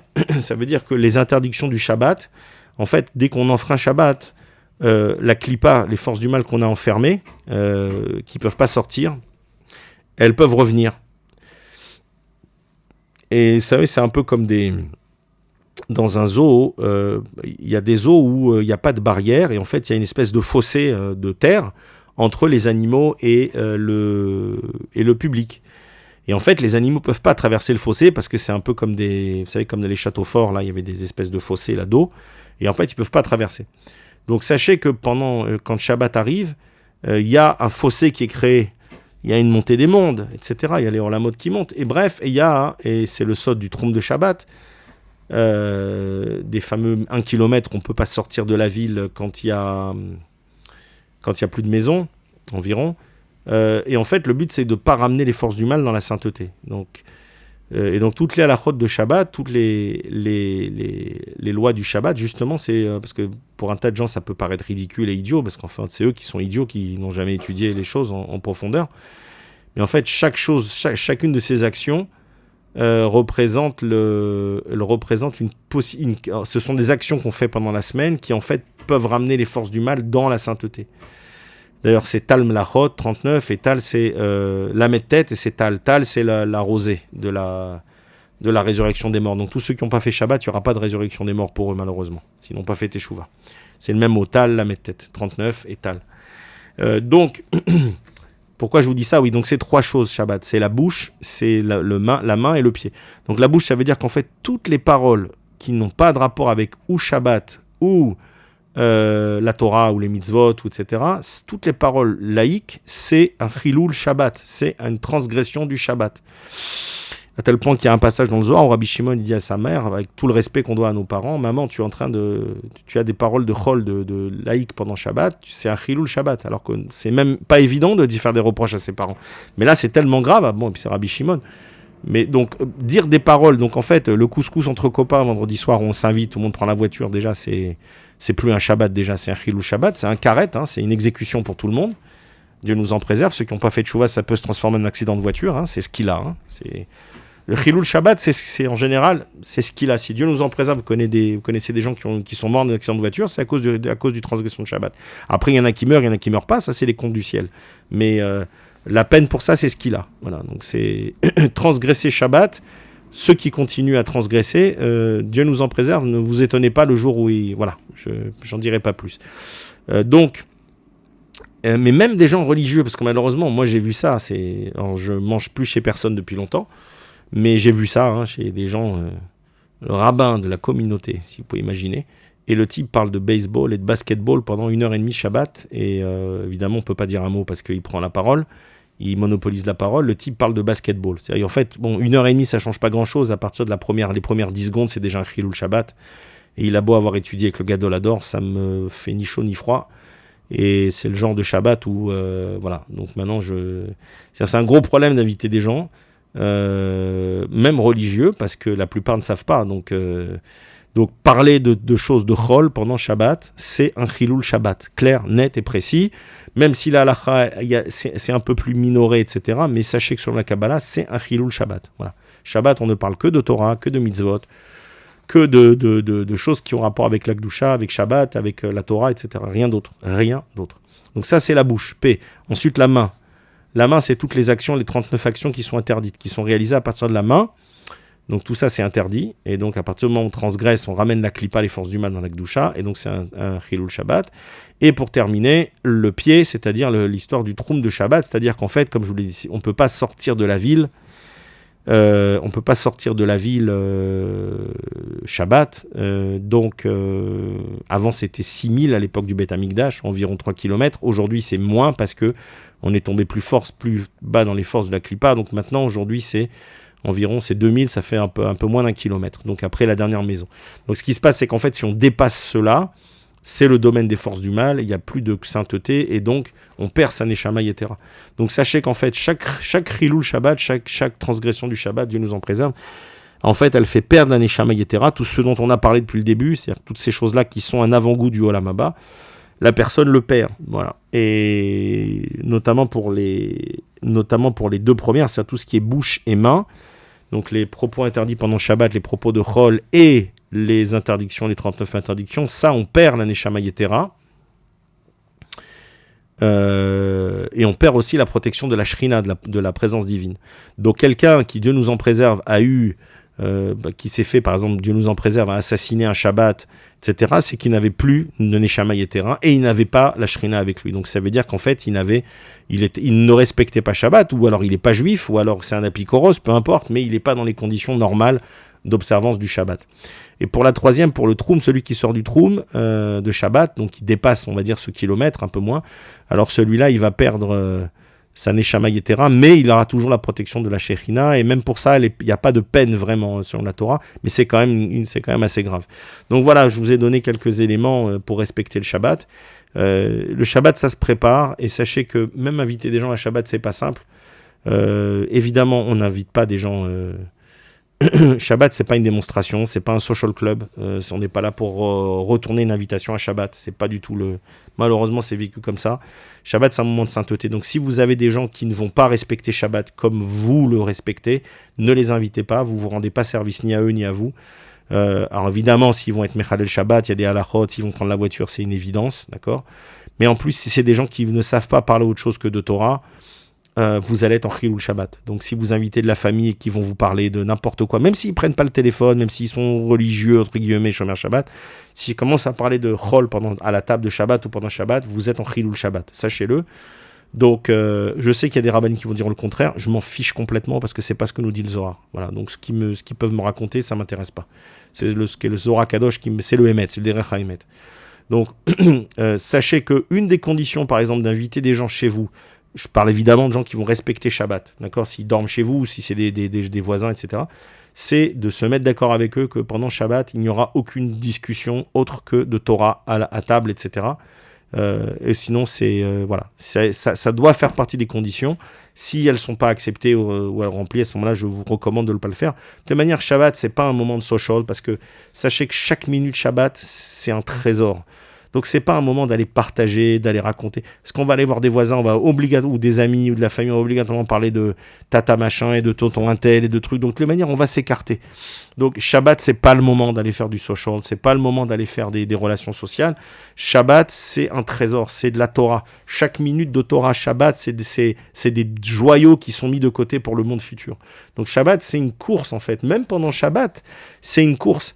Parce que chaque minute, elle est comptée, et chaque élément de Torah que vous allez faire, et c'est ça la vraie menoucha, le vrai repos, parce que les gens vont vous dire, oui, mais Shabbat, normalement, on se repose, mais toi, tu prends pas l'ascenseur, alors du coup, t'as 6 étages, il est où le repos, t'as 20 minutes pour aller à la synagogue, il est où le repos? C'est pas un repos physique, Shabbat. Personne n'a dit que c'est un repos physique. Il y a une partie dans la sieste, oui, qui est un moment important, mais c'est une menoucha. La menoucha, c'est ce qui est réservé au peuple juif, et à certains chassidé umot haolam, certains des non-juifs qui ont aidé le peuple juif.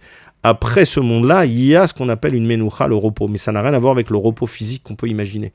Donc le but de Shabbat, c'est aussi de cumuler l'étude, de cumuler un nombre de points. Donc Shabbat, c'est pas le moment d'aller se balader avec sa femme au parc. Je suis désolé, c'est pas le moment. C'est pas le moment d'aller faire du social avec les voisins. C'est pas le moment. Shabbat, c'est Torah, c'est prière, Torah, mikveh, Tashmish Hamita, la mitzvah, qui est une grande mitzvah, il faut le faire avec beaucoup de tsniout, il y a plein de règles pour le faire, et l'Imout Torah. C'est vraiment un moment où on essaye de ne pas perdre de temps. C'est pas un moment de discussion, un moment d'étude. Et c'est un moment où on cumule énormément. C'est un moment où on peut apprendre des choses qu'on ne peut pas apprendre pendant la semaine. C'est un moment où chaque heure d'étude, elle est valorisée à 1000 fois le niveau d'étude en journée pendant la semaine. La nuit, c'est indifférent pendant la semaine. La nuit, c'est aussi très élevé. C'est pas Shabbat, mais la nuit, c'est très élevé. Et... donc voilà, il faut voir Shabbat. Alors, c'est vrai que des fois, il faut être très arzari, il faut être cruel. Mais il n'y a que comme ça qu'on se crée un Olam Haba. C'est-à-dire que si on voit l'exemple du Gaon de Vilna, il a été, entre guillemets, on le critiquait d'être un peu égoïste ou cruel avec sa famille, etc. Et au fait, c'est lui qui a raison. La Torah nous explique qu'il faut... Des fois, on n'a pas le temps, il n'y a pas de temps à perdre. Je finirai avec une histoire. Il y a la sœur du Gaon de Vilna qui est venue le voir. Pourtant, j'aime pas les histoires, mais la sœur du Gaon est venue le voir. Il l'avait pas vu depuis très longtemps et il lui a dit bonjour et il lui a dit on se retrouve. Lui, je suis désolé, j'ai pas le temps, je dois étudier et on se retrouvera dans l'Olam Haba. On aura le temps là-bas. Voilà, donc c'est pour vous expliquer que oui, ça peut paraître horrible, etc. Mais en fait, on n'est pas là pour s'amuser. Et Shabbat, c'est un moment particulier. Donc c'est un moment de tout, sauf un moment de relation amicale et sociale. Voilà. Baruch Adonai, Le'olam, Amen ve Amen.